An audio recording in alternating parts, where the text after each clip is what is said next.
Perante Jesus, pelo Espírito Emmanuel, psicografado por Chico Xavier. Prefácio. Certa feita, convidou-nos o Divino Mestre: vinde a mim todos vós que sofreis e vos aliviarei.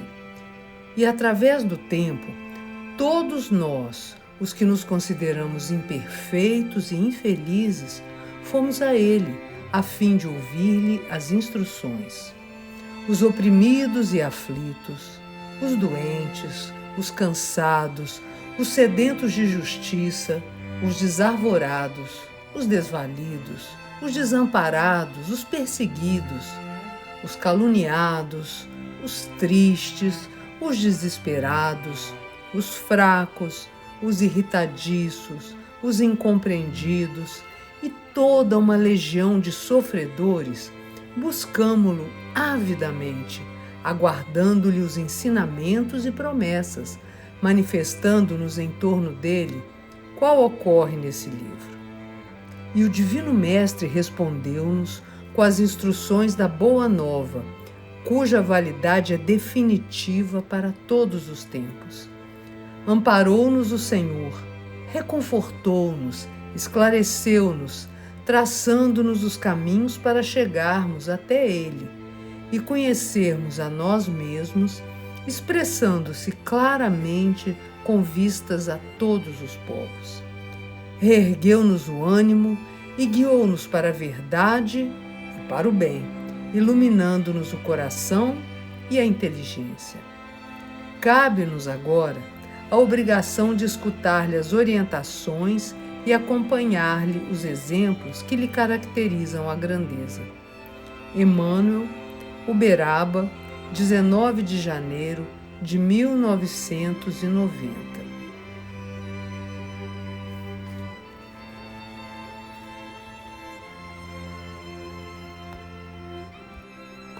Leitura 1.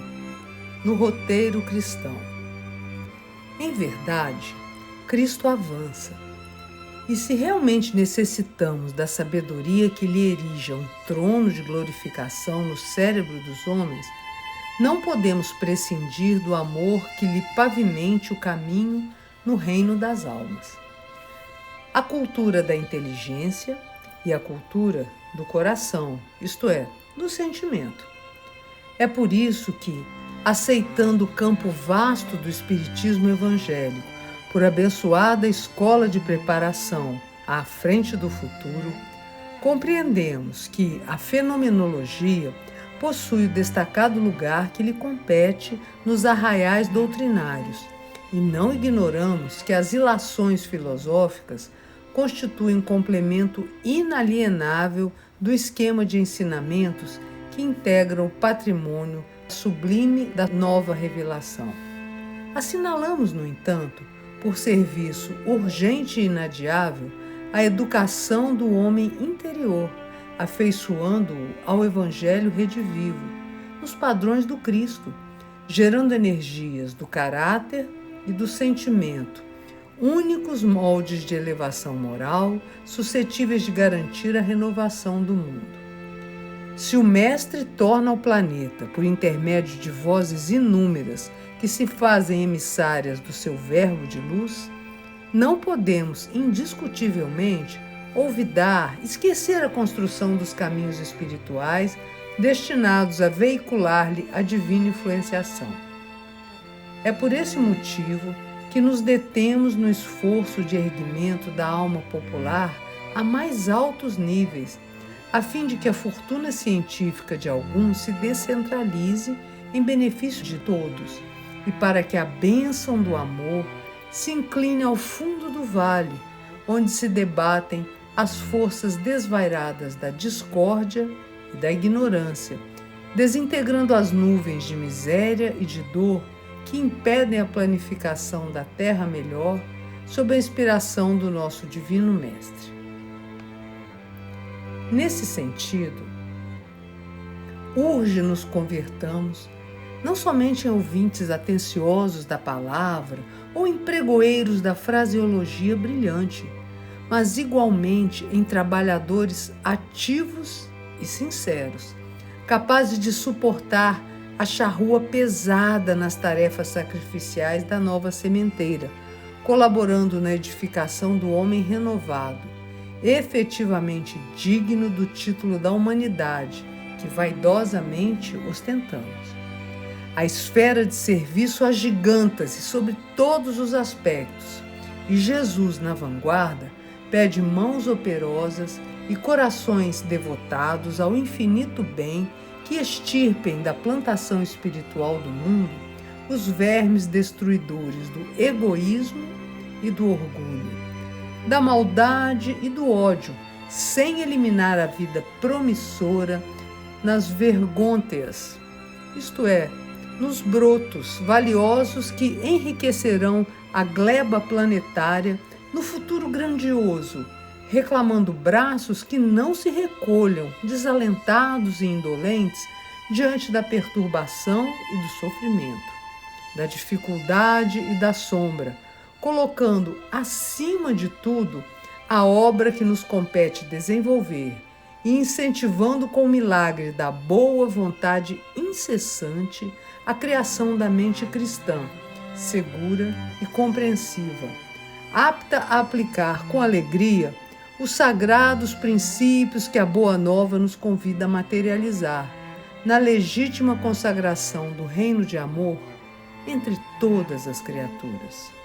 A hora moderna, saturada de doutrinação verbalística através da hipertrofia da inteligência, exige entendimento e ação, ensino e prática, teoria e exemplo, palavras e obras, conclusões e fatos, ideal e realização. A crise de instrutores gera crises de ignorância, tanto quanto a preguiça do semeador faz a indigência do celeiro. E para que não nos despenhemos nos precipícios da morte e da treva, plasmando com a nossa própria riqueza cerebral o cadafalso de nossas grandezas, é imprescindível a concentração de grandes falanges de servidores da luz no aperfeiçoamento do coração, isto é, do sentimento, a fim de que o Senhor encontre sendas libertas, isto é, caminhos livres nos campos do espírito em que nos agitamos, promovendo com segurança a nossa redenção. Em toda parte esperam por nós a educação e a assistência, solicitando-nos não apenas projetos salvacionistas, mas também atividades regeneradoras e trabalho fecundo, para que todos os nossos companheiros de peregrinação terrestre, nas diversas estações em que a nossa romagem se subdivide, encontrem na atuação de nossa fé o concurso da fraternidade real, sentida, vivida e intensamente aplicada, possibilitando a manifestação do reino de Deus entre nós na exaltação do presente e na garantia do futuro, do porvir. Eis porque o Espiritismo para nós outros significa acesso à Boa Nova, compelindo-nos à melhoria da comunidade pelo aprimoramento de nós mesmos. Nele encontramos a doutrina de luz descerrando templos de caridade e compreensão no espírito humano, arrebatando-nos a alma ao cárcere das trevas e conduzindo-nos ao trabalho salutar e santificante, através do qual traçaremos o roteiro iluminado em que o Mestre nos retomará ao seu regaço, reconquistando-nos para o engrandecimento do seu reino de amor, hoje e sempre. Leitura 2. Simplifiquemos. Depois das considerações por nós tecidas em torno da fortuna moedada da terra, examinemos aquela riqueza de inutilidades que todos devemos alijar, isto é, tornar menos pesado, aliviar tirando parte da carga, a fim de entrarmos na posse dos tesouros do Espírito. Por toda parte vemos o excesso de particularidades e bagatelas, de caprichos e ilusões que absorvem o tempo e desfiguram a vida. Há ricos de ouro, tão inutilmente preocupados com os patrimônios que lhes não pertencem, como há pobres flagelados sem proveito pela obsessão da necessidade. Há homens inteligentes tão obcecados pelas maneiras de expressão que chegam a olvidar, a esquecer a lavoura de luz que lhes cabe atender, tanto quanto a pessoas de ambiente rústico, tão atormentadas pelas ideias de inferioridade intelectuais, que passam as horas entre a revolta e o desespero, alheias às preciosas oportunidades de cultura e aprimoramento que lhes enobrecem a estrada.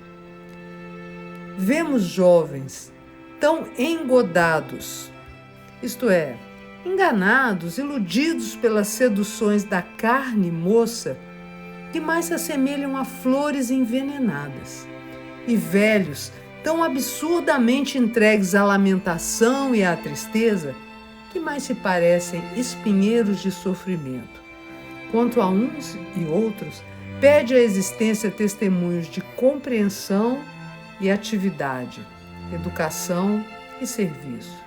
Seja onde for, lembremo-nos de que as horas são recursos divinos que não devemos reter em vão. Na abastança ou na carência, na direção ou na subalternidade, na juventude ou na madureza, simplifiquemos o caminho e aprendamos a trabalhar. Todos somos ricos de alguma coisa que precisamos movimentar na exaltação do bem.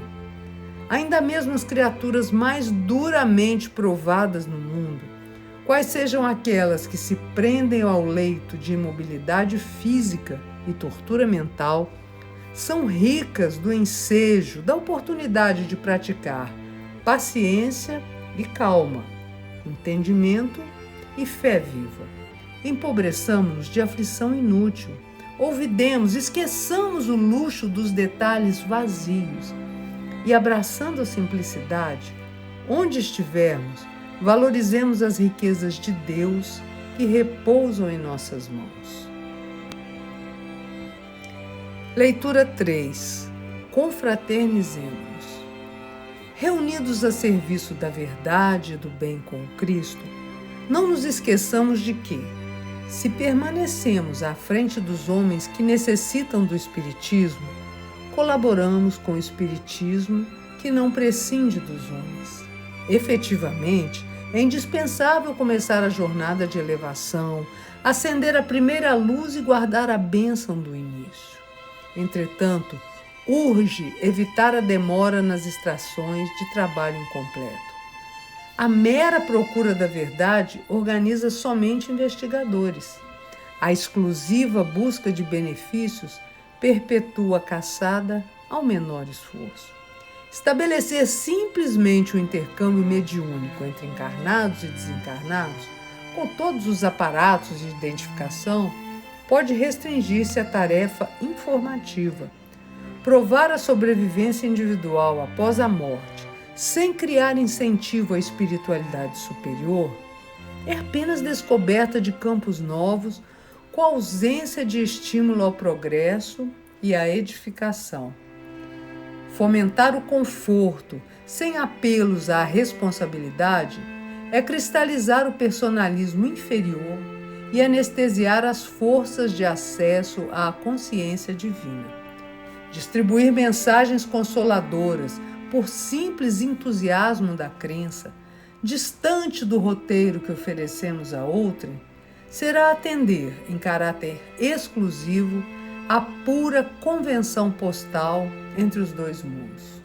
Orar, sem o sincero propósito de transformação para o bem, é pretender a fabricação de instrumento providencial malhando em bigorna d'água. Solicitar diretrizes do plano elevado, esperando que os desígnios divinos se adaptem aos nossos caprichos, é loucura do coração. Doutrinar os outros desordenadamente é baratear a inspiração celeste. Exigir a reforma alheia, de alma recolhida à macia poltrona das ilusões que assinalam a vida física, é tirania espiritual. Em suma, Pesquisar a luz e a verdade, cooperar nas obras do bem e do esclarecimento, constituem serviços abençoados que o Espiritismo nos presta. Todavia, o aperfeiçoamento de nós mesmos é o serviço fundamental que podemos prestar-lhe, de modo a servi-lo diante dos homens confundidos na atualidade de sofrimentos e incertezas, desesperos e incompreensão. Para atingir o sagrado objetivo, é necessário viver com o Mestre as inolvidáveis, inesquecíveis lições do seu Evangelho de amor e paz, de sacrifício e conversão. Allan Kardec é um missionário sublime que revela e prepara. Jesus é o Mestre Supremo que renova e ilumina. Com o apóstolo, temos as portas abertas. Com o Senhor, recebemos o ministério da realização. Do cooperador devotado, adquirimos o conhecimento em função da época. Do Cristo soberano, recebemos a luz imperecível para a eternidade. Amemo-nos uns aos outros, instruamo-nos e auxiliemo-nos reciprocamente. Confraternizemo-nos para enriquecer a vida. Revelação divina, sem renovação humana, é luz sem espaço, como o espiritismo humano, sem espiritualidade divina, é espaço sem luz. Afeiçoemo-nos ao Cristo, sentindo-lhe as lições e vivendo-as, convictos de que não haverá melhor mundo sem homens melhores. Leitura 4. Remuneração espiritual. O lavrador que trabalha deve ser o primeiro a gozar dos frutos. Está na segunda carta de Paulo a Timóteo, capítulo 2, versículo 6. Além do salário amoedado, o trabalho se faz invariavelmente seguido de remuneração espiritual, respectiva, da qual salientamos alguns dos itens mais significativos. Acende a luz da experiência, ensina-nos a conhecer as dificuldades e problemas do próximo, induzindo-nos, por isso mesmo, a respeitá-lo. Promove a autoeducação, desenvolve a criatividade e a noção de valor do tempo, imuniza contra os perigos da aventura e do tédio, estabelece apreço em nossa área de ação, dilata o entendimento, amplia-nos o campo das relações afetivas, atrai simpatia e colaboração, extingue pouco a pouco as tendências inferiores que ainda estejamos trazendo de existências passadas. Quando o trabalho, no entanto, se transforma em prazer de servir, surge o ponto mais importante da remuneração espiritual. Toda vez que a justiça divina nos procura no endereço exato para a execução das sentenças que lavramos contra nós próprios, segundo as leis de causa e efeito, se nos encontra em serviço ao próximo, manda a divina misericórdia que a execução seja suspensa por tempo indeterminado. E, quando ocorre, em momento oportuno, o nosso contato indispensável com os mecanismos da justiça terrena, eis que a influência de todos aqueles a quem porventura tenhamos prestado algum benefício aparece em nosso auxílio, já que semelhantes companheiros se convertem espontaneamente em advogados naturais de nossa causa, amenizando as penalidades em que estejamos incursos ou suprimindo-as de todo, se já tivermos resgatado em amor aquilo que devíamos em provação ou sofrimento para retificação e tranquilidade em nós mesmos. Reflitamos nisso e concluamos que trabalhar e servir, em qualquer parte, ser-nos-ão sempre apoio constante e promoção à vida melhor. Leitura 5. Exposição espírita.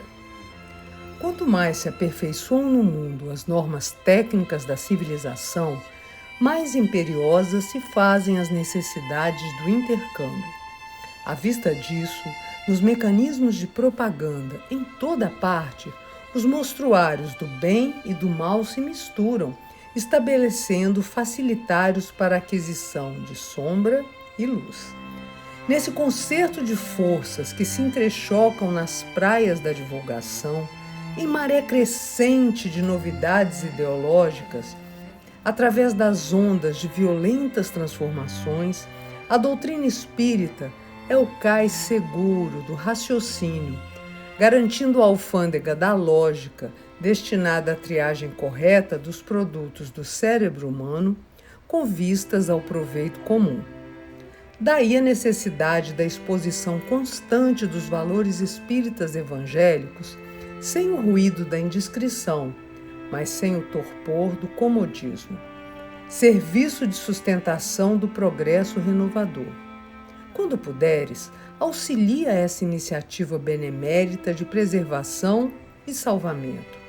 Ajuda a página espírita esclarecedora a transitar no veículo das circunstâncias, a caminho dos corações desocupados de fé, à maneira de semente bendita que o vento instala no solo devoluto e que amanhã se transformará em árvore benfeitora.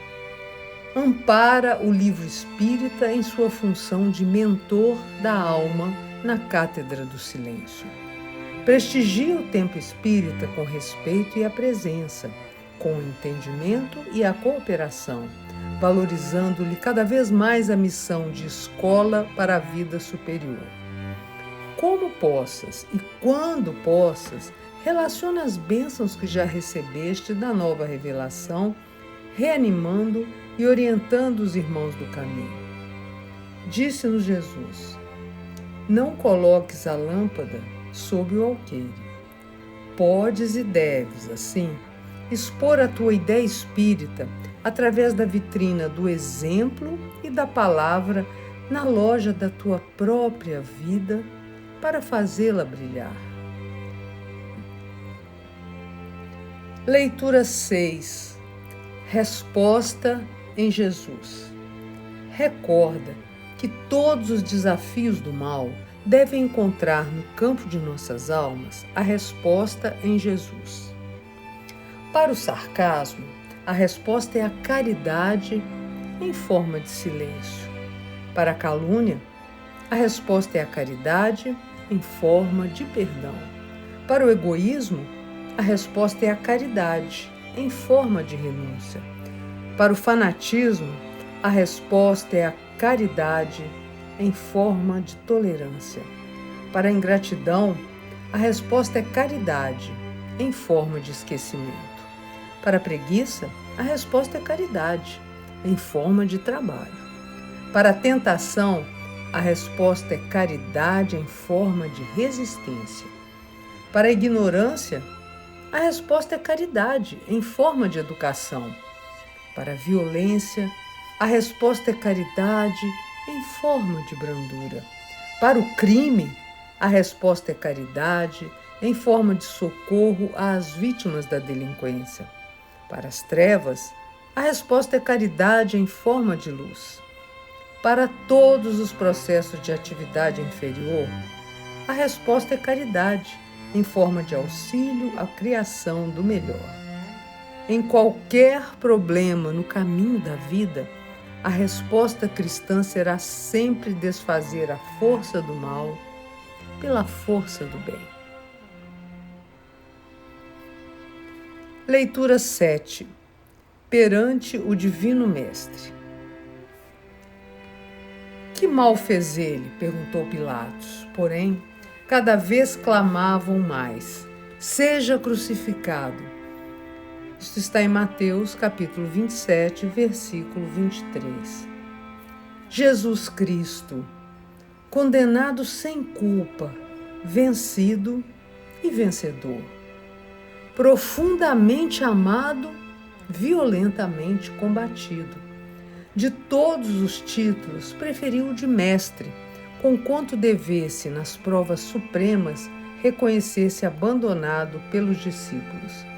De todas as profissões, praticou um dia a de carpinteiro, ciente que não teria para a ministração dos seus apelos e ensinamentos nem culminâncias de poder terrestre, nem galerias de ouro, mas sim pobres barcos talhados em serviço de enxó e a golpes de formão.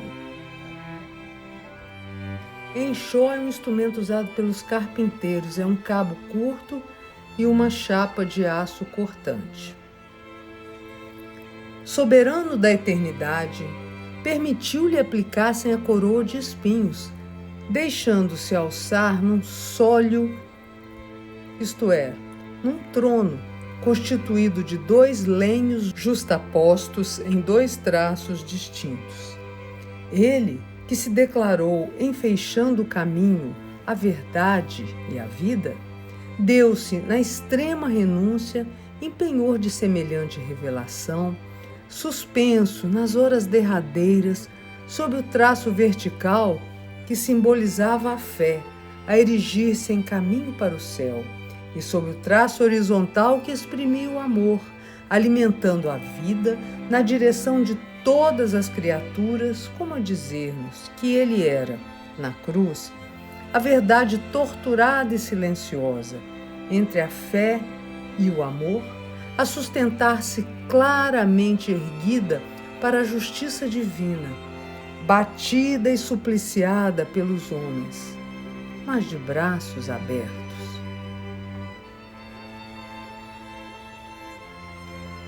Leitura 8. O pó das sandálias. Quando o Senhor nos recomendou sacudíssemos o pó das sandálias, ao nos retirarmos dos lugares em que a nossa cooperação fraternal ainda não se mostrasse suscetível de ambientação e reconhecimento, não nos induziu à indiferença, ao relaxamento ou à dureza espiritual. É que o amor próprio, quando destrutivo em nossa personalidade, nos compele a resoluções e atitudes negativas que, de nenhum modo, se coadunam com o programa cristão que fomos chamados a desenvolver. O pó das sandálias é a preocupação doentia de recebermos o incenso das considerações sociais, a tristeza improdutiva diante da calúnia ou da perversidade, a dilaceração inútil perante a ignorância dos outros, o anseio por resultados das nossas ações mais elogiáveis no campo imediatista da vida, e a revolta contraproducente junto às sombras do mal, a indisciplina ante as ordenações transitórias do mundo, o desânimo à frente das dificuldades, o desalento entre os obstáculos naturais do caminho, a exigência de compreensão alheia no capítulo de nossas manifestações pessoais, os melindres da suposta superioridade em que muitas vezes nos enganamos no próprio íntimo, a desistência da boa luta ou a deserção perante a dor. Semelhantes estados espirituais simbolizam o pó das sandálias que nos cabe alijar, ou seja, tornar menos pesado aliviando parte da carga, sem delonga, sem demora, nos mínimos desequilíbrios entre a vida e nós outros. Esqueçamos tudo que nos incline ao resvaladouro da inutilidade e marchemos para adiante.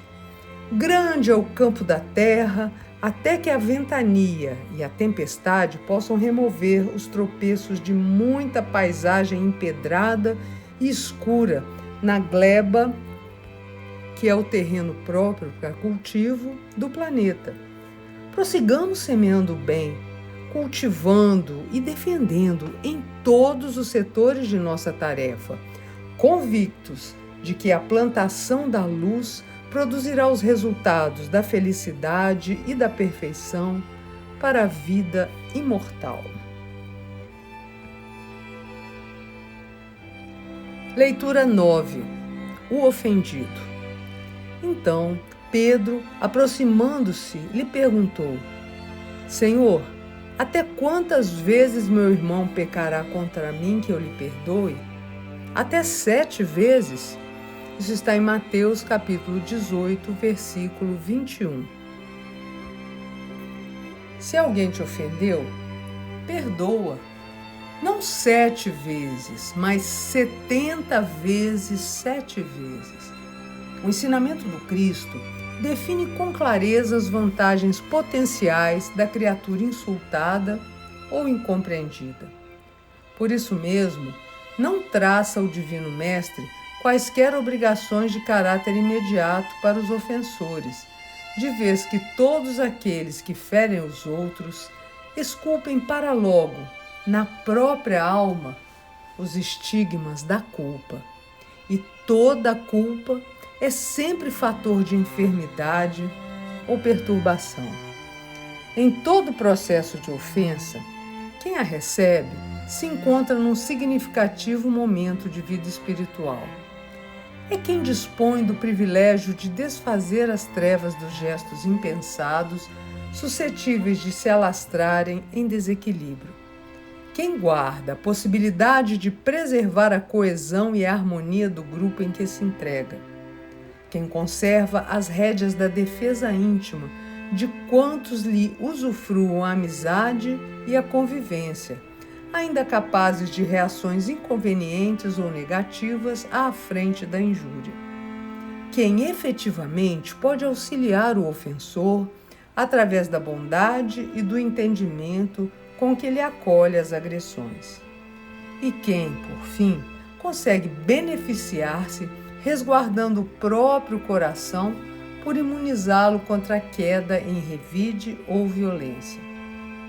O ofendido, entretanto, tão somente obterá tudo isso caso se disponha a esquecer o mal e perdoar o adversário, prosseguindo sem reclamar na construção incessante do bem e na sustentação da harmonia, porque toda vez em que nos transformamos levianamente em ofensores, passamos à posição de doentes da alma, necessitados de compaixão e de socorro, a fim de que não venhamos a cair em condição pior. Leitura 10. Relações interplanetárias. Meus amigos, o Espiritismo, renascença do Evangelho de Nosso Senhor Jesus Cristo, é uma doutrina racional, sem quistos dogmáticos que lhe deformem o corpo de revelações simples e puras, brilhando por luminoso caminho de aperfeiçoamento das almas e assimilando, sem resistência, todas as conquistas filosóficas e científicas da humanidade. No campo de nossos postulados, reconhecemos a Terra como singelo degrau evolutivo no sistema solar, em que nos integramos, nosso precioso domicílio cósmico que, por sua vez, empalidece quase insignificante quando confrontado com os largos domínios do universo, além da galáxia, em que a vida infinita nos situa o aprendizado.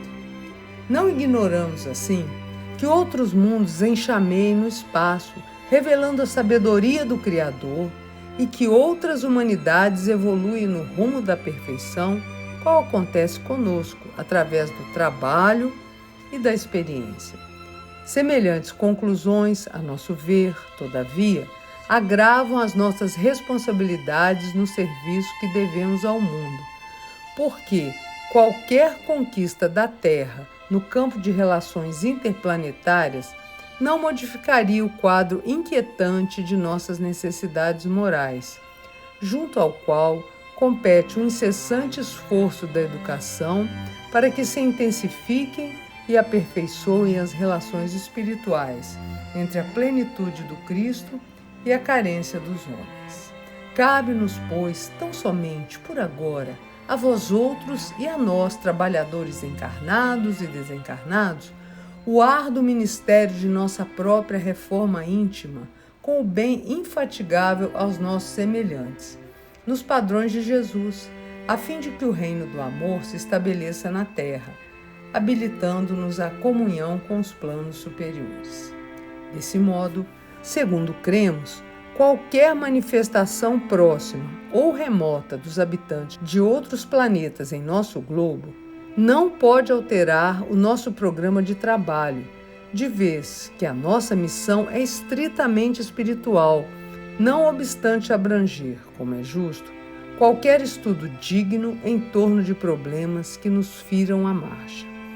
Somos operários do Espírito, colaborando na edificação do mundo novo, a começar pelo aprimoramento de nós mesmos sob a inspiração do Cristo, nosso Divino Mestre. Essa é a nossa felicidade maior. Não seria, pois, razoável desertar de nosso setor de ação edificante para substituir astrônomos e estadistas na esfera de observação e de luta, que lhes descerra a inteligência na ordem material. Estejamos firmes na obra silenciosa e redentora que nos cabe realizar sobre a égide do Senhor, porque, de outro modo, estaríamos menosprezando os talentos da oportunidade de nossa cooperação no Evangelho, convertendo o santuário de nossos princípios em mais de um dos pontos conturbados de conflito humano, dentro dos quais a indagação, muitas vezes desorientada e insensata, reclama a luz da verdade sem o concurso do tempo, através da perturbação e do estardalhaço sem razão de ser.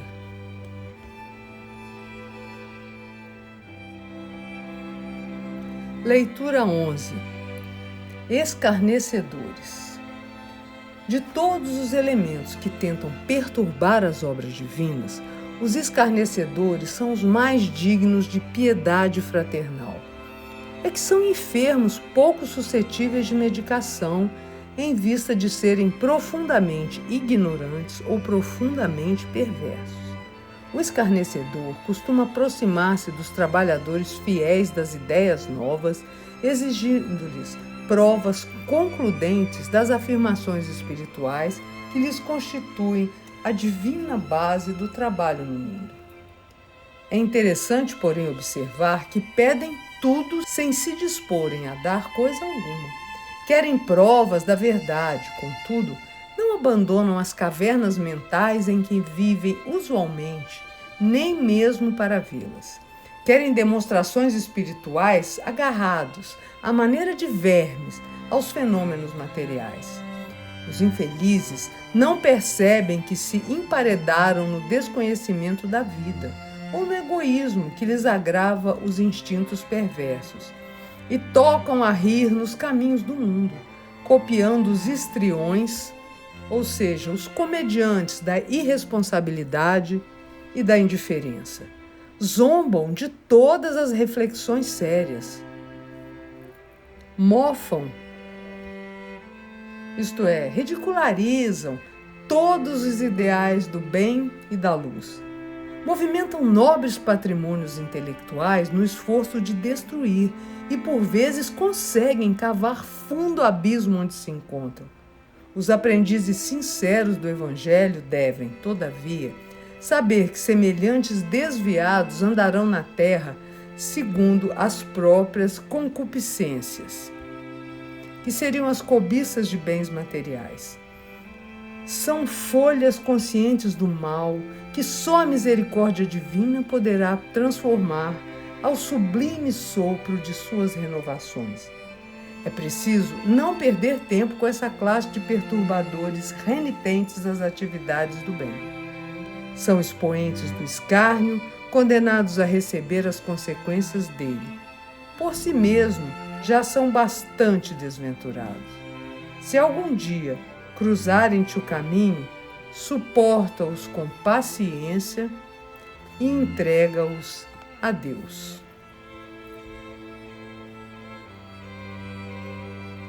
Leitura 12. Mensagem aos jovens. Meu jovem amigo, a mocidade cristã é primavera bendita de luz, anunciando o aperfeiçoamento da terra. aceita com ânimo firme o roteiro que o Mestre Divino nos oferece. Coração terno, consciência limpa, mente pura, sentimento nobre, conduta reta, atitude valorosa, disposição fraternal. O coração aberto às sugestões do bem aclara a consciência, dilatando-lhe a grandeza. A consciência sem mancha ilumina a mente, renovando-lhe o poder. A mente purificada sublima o sentimento, elevando-lhe as manifestações. O sentimento enobrecido orienta a conduta, mantendo-a nos caminhos retos. A conduta irrepreensível determina a atitude valorosa no desempenho do próprio dever e do trabalho edificante. O gesto louvável conduz à fraternidade, em cujo clima conquistamos a compreensão, o progresso e o mérito. Coração aberto à influência de Jesus para enriquecer a vida. Disposição fraternal de servir incessantemente as criaturas para que o amor reine soberano. Eis, meu amigo, em suma, o roteiro juvenil com que a mocidade cristã colaborará no aprimoramento do mundo. Que o Senhor nos abençoe. Leitura 13. Convencer-se e converter-se. Muito fácil convencer-se alguém da verdade do Senhor, transformando a vida dos companheiros. Muito difícil, porém, converter-se ao Senhor da verdade, renovando a própria vida. O homem apenas convencido pode construir maravilhosos templos para o culto religioso e morrer desabrigado, orientar o combate aos inimigos da humanidade e permanecer possuído por terríveis adversários de si mesmo, distribuir benefícios incontáveis e atingir o fim da experiência terrestre em angustiosa fome do coração, acender inúmeras lâmpadas no caminho e entregar-se à morte, às escuras, receber prodigiosos dons do céu e estendê-los aos semelhantes, persistindo em asfixiante cegueira no campo íntimo. O homem somente convencido derruba sem construir, critica sem cooperar, discute sem esclarecer, exige de todos sem auxiliar a ninguém, hostiliza o bem provável sem edificar o bem positivo. Muito perigoso convencer-se quanto à verdade espiritual pelo raciocínio, sem converter-se a ela pelo coração, isto é, pelo sentimento. Muitos chamados, poucos escolhidos. Muitos se convencem, poucos se convertem. Somente o homem verdadeiramente convertido a Jesus adquire suficiente poder para desligar-se dos domínios do eu, buscando o reino de Deus. Só é instrumento capaz de atender com eficiência no divino trabalho da redenção humana ao descobrir o júbilo de servir, no legítimo entendimento da evolução e da eternidade.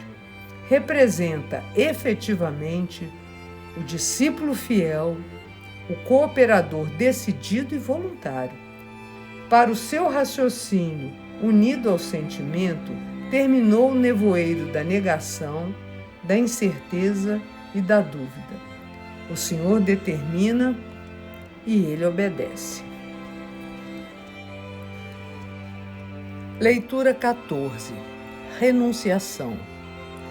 Abandonar pai e mãe, a fim de nos confiarmos à perfeita integração com Cristo, não será, de modo algum, a negação de nossos deveres domésticos, o esquecimento de nosso débito para com os progenitores e nem o deliberado abandono das nossas obrigações em família para nos entregarmos ao desvario da delinquência. A verdadeira renúncia não é a desistência da luta edificante, e sim o trabalho silencioso no auxílio àqueles que nos propomos auxiliar ou salvar.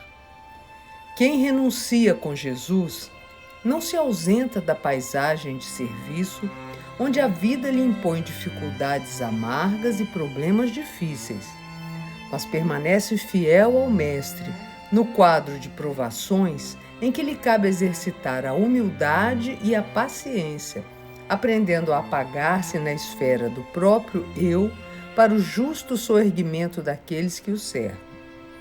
Quem sinceramente abandona os pontos de vista inferiores, desvencilhando-se das pesadas algemas do egoísmo inquietante sob a inspiração do Evangelho, guarda os ensinamentos recebidos e auxilia os parentes e amigos, afeiçoados e conhecidos, com desvelo e segurança.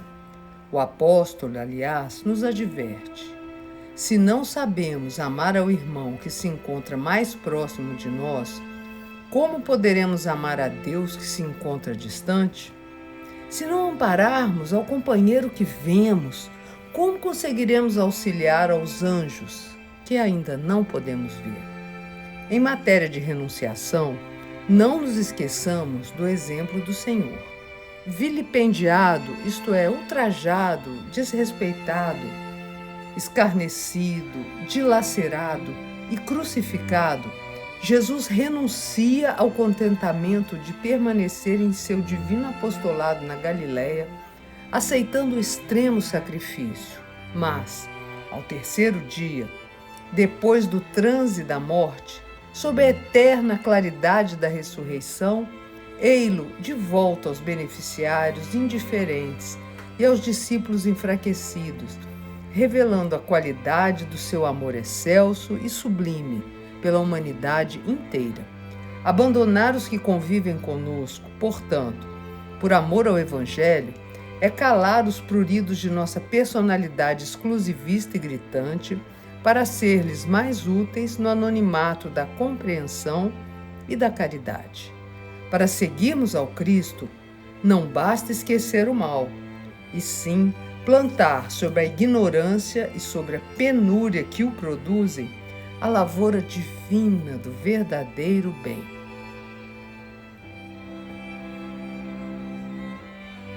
Leitura 15. Fé. Tudo na terra subsiste por atos sucessivos e inevitáveis de fé. O verme confia no sol, que ele não entende, e fecunda o solo em que se refugia. A gleba confia no verme, que não pode realmente definir, e habilita-se aos tesouros da sementeira. O homem do campo aplica-se à lavoura, contando com os favores climatéricos, que ainda não pode governar com segurança, e o tempo lhe responde ao suor com a bênção da colheita. O artífice devota-se ao burilamento dos metais, confiando nas leis que lhes presidem a estrutura e, aproveitando os recursos da natureza, que mal conhece, plasma em benefício da civilização a utilidade e a obra-prima. Todas as operações da existência humana, por mínimas se mostrem, baseiam-se em atitudes de fé, sem as quais toda a vida sofreria perturbação. O homem confia no estômago que não vê e alimenta-se, garantindo a si próprio a saúde e a robustez. Confia no motor, cuja capacidade não lhe é de todo perceptível, e movimenta-se com êxito na solução de problemas imediatos. Confia no laboratório que lhe fabrica o comprimido balsâmico e alivia a dor que lhe assalta o mundo físico. Acima de tudo, para armar-se da experiência, confia em legisladores que, às vezes, nunca viu e desfruta a estabilidade social em decretos que jamais soletrou. A pretexto de não conseguires superar de improviso as barreiras vibratórias que, por enquanto, te separam o entendimento das realidades imarcessíveis, isto é, são aquelas que nunca se acabam, que continuam sempre viçosas, da alma, não te admitas sem fé na providência divina. Qual acontece ao lavrador que planta e colhe em benefício de todos, cultiva o bem onde estiveres e como puderes, hoje e sempre, Configura a fé na justiça indefectível, porque das sementes felizes ou infelizes que a criatura estiver lançando ao campo da vida, dessas mesmas sementes nascerá o fruto doce ou amargo que ela própria colherá. Leitura 16.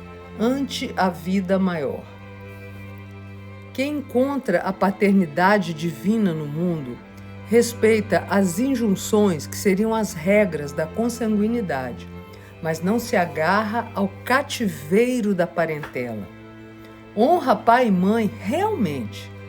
Todavia, sabe considerar que o amor pode ajudar, fazer, aprender e sublimar-se sem prender-se. O espírito que penetrou semelhante domínio da compreensão reconhece que sua família é a humanidade inteira, encontrando o lar em toda parte, as surpresas da vida em todos os ângulos do caminho, o interesse iluminativo em todas as facetas da jornada, o serviço em todas as linhas de atividade, o dever em todas as partículas do tempo, a bênção do céu em todos os caminhos da terra, o amor em todos os seres, a glória de ajudar em todos os instantes da luta e segue, existência afora, de alma aberta ao trabalho santificante, respirando a independência construtiva, livre, ainda mesmo quando escravo de pesadas obrigações, feliz, ainda mesmo quando o corpo se lhe cubra de chagas sanguinolentas e, sereno, ainda mesmo quando a tempestade o convoca ao terror e à perturbação. É que, quando a alma descobre a paternidade celeste, embora ligada aos impositivos da carne, sabe sofrer e agir, crescer e elevar-se, operando nas zonas inferiores do planeta, mas de sentimento centralizado no alto, a repetir invariavelmente com Jesus: Pai nosso que estás nos céus.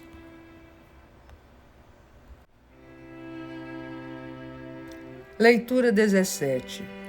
O Evangelho no coração. Quando o Evangelho vive somente em nossa cabeça, sofremos o perigo de queda nas discussões infindáveis, porque a intemperança mental e a vaidade sempre fazem a boa vizinhança. Quando se localiza exclusivamente nos olhos, é provável desçamos da luminosa posição de companheiros para a condição de inquisidores e fiscais dos nossos melhores amigos, porquanto é sempre mais fácil descobrir os erros alheios que surpreender os nossos. Quando já situados simplesmente em nossos ouvidos, somos suscetíveis de perder valiosas sementeiras de fraternidade, de vez que a nossa vigilância imperfeita, sem qualquer dificuldade, se converte em suspeita. Quando palpita, entretanto, em nosso coração, ou seja, em nosso sentimento, o Evangelho renova-nos a vida, brilha dentro de nós por abençoada estrela de compreensão e misericórdia. Seus raios divinos apagam a malícia do nosso olhar, santificando-nos a audição e sublimando-nos os impulsos, intenções e motivos. Elevam nossos sentimentos para o céu, projetando-os simultaneamente na terra através de nossos braços em obras genuínas de amor, fraternidade e sabedoria.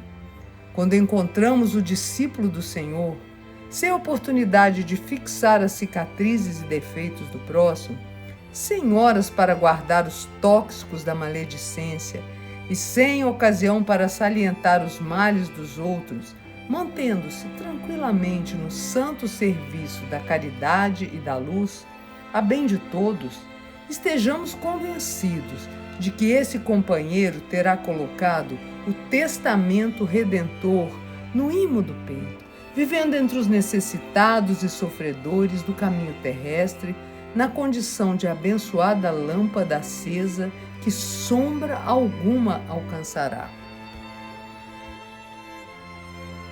Leitura 18. Infelicidade. Ante o manancial de bênçãos do Espiritismo com Jesus, a verdadeira infelicidade será sempre receber sem dar. Reter os bens do mundo sem distribuí-los. Guardar a fé, menosprezando os que sofrem o frio da indiferença. Iluminar a si mesmo, escarnecendo os que ainda jazem na sombra.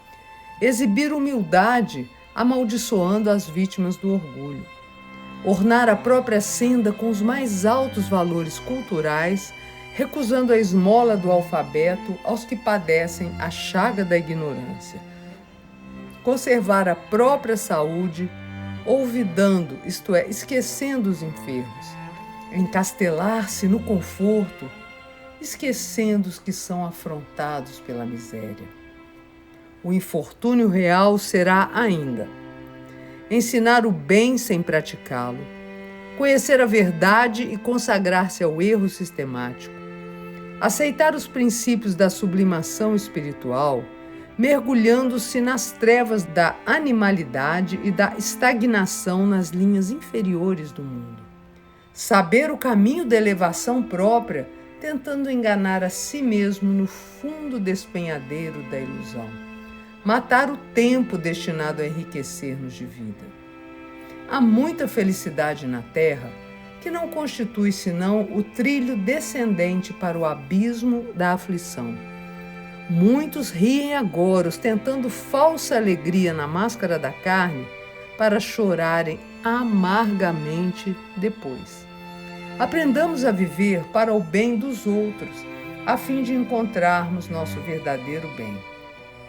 Almas inúmeras se julgam bem quando apenas se encontram bem mal no exclusivismo a que se afeiçoam, e outras tantas se supõem mal dotadas pela existência, encontrando nas dores que as assaltam o acesso à libertação do mal a que se escravizam. A felicidade duradoura e justa nasce para nós da felicidade que ascendermos no caminho dos outros. E, por isso, compreendendo com o Evangelho que mais vale dar que receber, procuremos distribuir os bens que o Senhor nos empresta a bem de todos, na certeza de que somente assim conquistaremos em nosso favor a felicidade do sumo bem.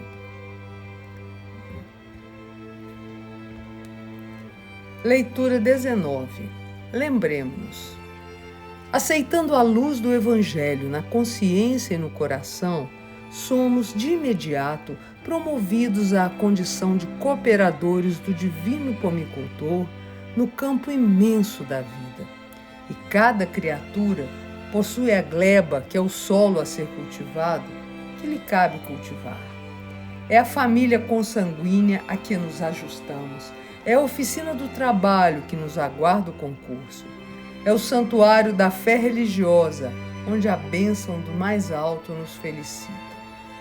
Nesses círculos de ação em que nossa existência atua nas existências alheias, podemos simbolizar as almas que nos partilham a luta como árvores vivas, de cuja produção somos de alguma sorte responsáveis no que tange à prestação de serviço que nos compete ofertar-lhes constantemente.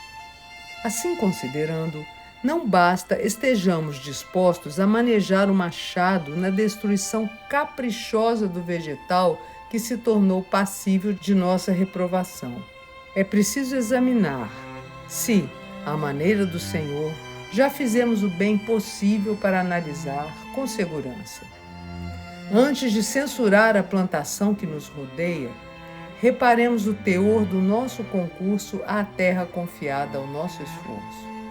Antes de golpear a árvore preguiçosa, atentemos para as necessidades que lhe caracterizam o desenvolvimento e a frutificação.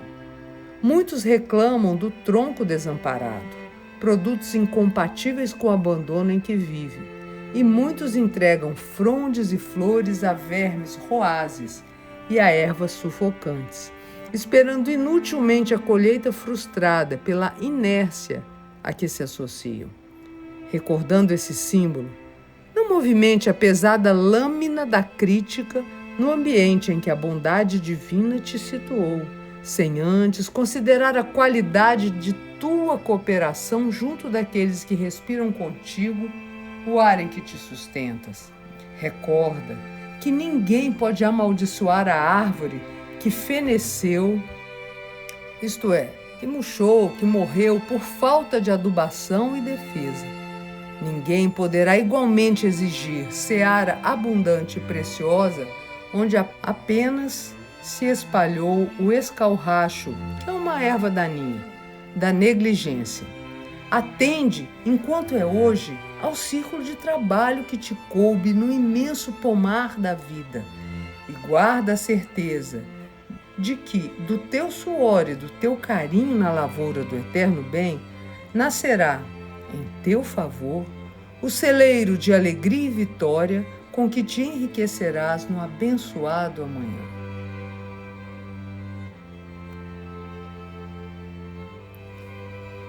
Leitura 20.